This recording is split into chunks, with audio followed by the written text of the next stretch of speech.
Hi dears, welcome to Variety Recipes. ഇന്ന് പാൽപത്തിരിയുടെ റെസിപ്പിയാണ് share ചെയ്യാൻ പോകുന്നത്. അരി അരച്ചുണ്ടാക്കുന്ന പാൽപത്തിരിയാണ്, മൈദ ഉപയോഗിച്ചല്ല ഇതുണ്ടാക്കുന്നത്. വളരെ നൈസായിട്ടുള്ള പത്തിരിയാണ്. ഇത് നമുക്ക് വെറുതെയും കഴിക്കാം, പിന്നെ കറി കൂട്ടിയും കഴിക്കാം.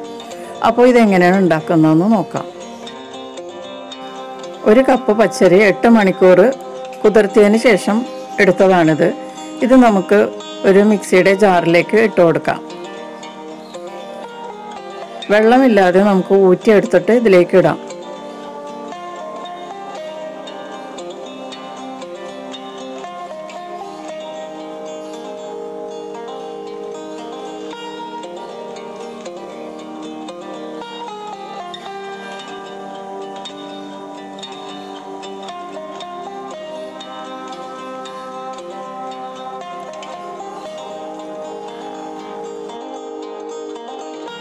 അപ്പോൾ വെള്ളമില്ലാതെ ഞാൻ അരി ജാറിലേക്ക് ഇട്ടിട്ടുണ്ട്. ഇനി ഇതിലേക്ക് അരക്കാനുള്ള വെള്ളം മാത്രം ചേർത്ത് കൊടുക്കാം.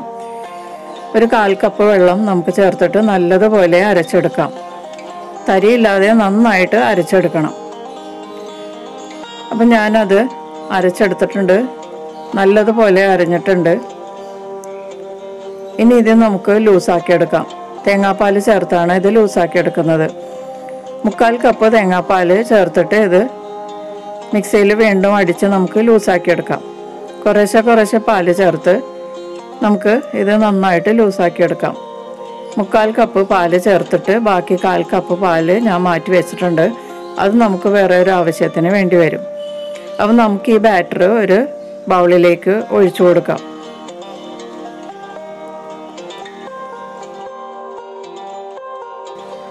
അപ്പോൾ ആ ബാറ്റർ ഞാൻ ബൗളിലേക്ക് ഒഴിച്ചിട്ടുണ്ട്. നമുക്കിത് മാറ്റി വയ്ക്കാം.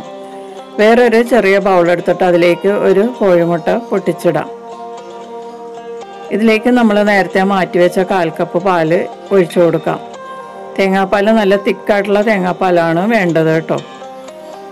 ഇനി ഇതിലേക്ക് 2 ടേബിൾ സ്പൂൺ പഞ്ചസാര ചേർക്കാം. മധുരത്തിന് വേണ്ട പഞ്ചസാരയാണ് ചേർക്കുന്നത്. മധുരമില്ലാത്ത പത്തിരിയാണ് വേണ്ടതെങ്കിൽ 1/2 ടീസ്പൂൺ പഞ്ചസാര ചേർത്താൽ മതിയാകും. അതിനുശേഷം നല്ലതുപോലെ ഒന്ന് മിക്സ് ചെയ്ത് കൊടുക്കുക. മുട്ടയും പാലും ഈ പഞ്ചസാരയുമായിട്ട് നല്ലതുപോലെ ബീറ്റ് ചെയ്യുക. ഇനി ഇതിലേക്ക് 1/2 ടീസ്പൂൺ ഏലക്കാപ്പൊടി ചേർത്ത് ഒന്നുകൂടി മിക്സ് ചെയ്യുക.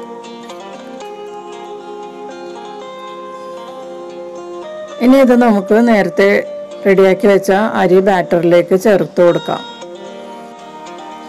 അരിമാവുമായിട്ട് നല്ലതുപോലെ മിക്സ് ചെയ്യാം.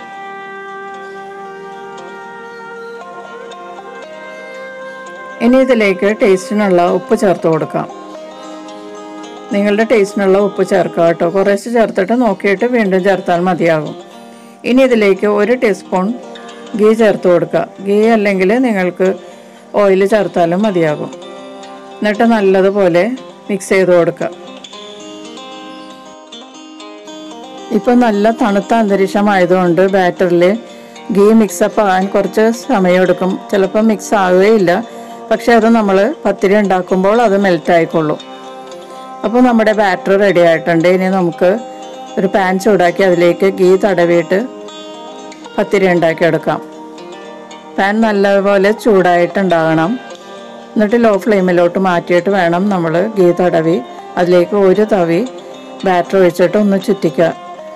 എന്നിട്ട് മൂടി വെച്ച് 2 മിനിറ്റ് ലോ ഫ്ലെയിമിൽ കുക്ക് ചെയ്യാം. 2 മിനിറ്റിന് ശേഷം നമുക്ക് തുറന്നിത് മറിച്ചിട്ട് കൊടുക്കാം. വീണ്ടും മൂടി വെച്ച് 2 മിനിറ്റും കൂടി കുക്ക് ചെയ്യാം.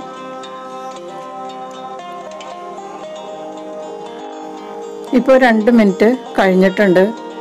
നമുക്ക് തുറന്ന് പത്തിരി പാത്രത്തിലേക്ക് എടുക്കാം. പത്തിരി റെഡി ആയിട്ടുണ്ട്. വളരെ സോഫ്റ്റ് ആയിട്ടുള്ള പത്തിരിയാണ്. വളരെ നേരിയ പത്തിരിയാണ്. നമുക്കിത് കിള്ളി എടുത്ത് കഴിക്കാൻ പറ്റും. വളരെ സോഫ്റ്റുമാണ്. ഇതുപോലെ നമുക്ക് ബാക്കിയുള്ള പത്തിരിയും ഉണ്ടാക്കിയെടുക്കാം. അപ്പോൾ ഇത് അവസാനത്തെ പത്തിരിയാണ് ഇപ്പോൾ എടുത്തുകൊണ്ടിരിക്കുന്നത്. വളരെ സോഫ്റ്റാണ്. നമുക്കിത് പാത്രത്തിലേക്ക് മാറ്റാം.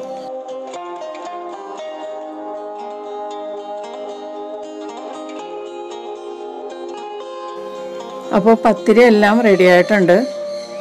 നമുക്കിത് ഒരു പ്ലേറ്റിലേക്ക് മാറ്റാം.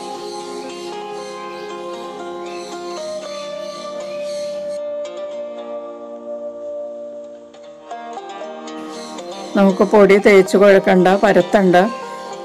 വളരെ ഈസി ആയിട്ട് ഉണ്ടാക്കാൻ പറ്റിയ വളരെ നൈസായിട്ടുള്ള പത്തിരിയാണ് ഇത്. നമുക്ക് ചിക്കൻ കറിയുടെ കൂടെയോ മട്ടൻ കുറുമയുടെ കൂടെയോ ഒക്കെ കഴിക്കാം.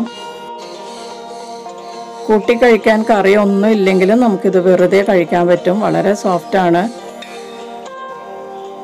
അരിയും തേങ്ങാപ്പാലും ഉണ്ടെങ്കിൽ നമുക്ക് വളരെ വേഗത്തിൽ ഈ പത്തിരി ഉണ്ടാക്കിയെടുക്കാം. ഈസിയാണ് ഉണ്ടാക്കാനായിട്ട്.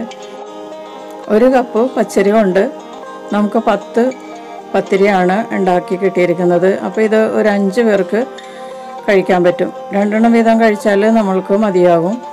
വളരെ ടേസ്റ്റിയുമാണ്. കൂടുതലായിട്ട് കഴിക്കുന്നവർക്ക് കൂടുതലായിട്ടും കഴിക്കാം. കഴിക്കും തോറും ഇത് വീണ്ടും വീണ്ടും കഴിക്കാൻ തോന്നും. അത്രയ്ക്ക് സോഫ്റ്റായിട്ടുള്ള പത്തിരിയാണ്. വളരെ ടേസ്റ്റുമാണ്. മധുരമുള്ളത് കൊണ്ട് കറിയൊന്നും വേണ്ട. അപ്പോൾ ഈ പാൽപത്തിരിയുടെ റെസിപ്പി ഇഷ്ടപ്പെട്ടെങ്കിൽ നിങ്ങളുടെ അഭിപ്രായങ്ങളും നിർദ്ദേശങ്ങളും കമൻറ്റ് ബോക്സിൽ അറിയിക്കുക. ചാനൽ ആദ്യമായി കാണുന്നവരാണെങ്കിൽ സബ്സ്ക്രൈബ് ചെയ്ത് ബെല്ലൈക്കൺ എനേബിൾ ചെയ്യുക. നമുക്ക് മറ്റൊരു റെസിപ്പിയുമായിട്ട് വീണ്ടും കാണാം. Thank you.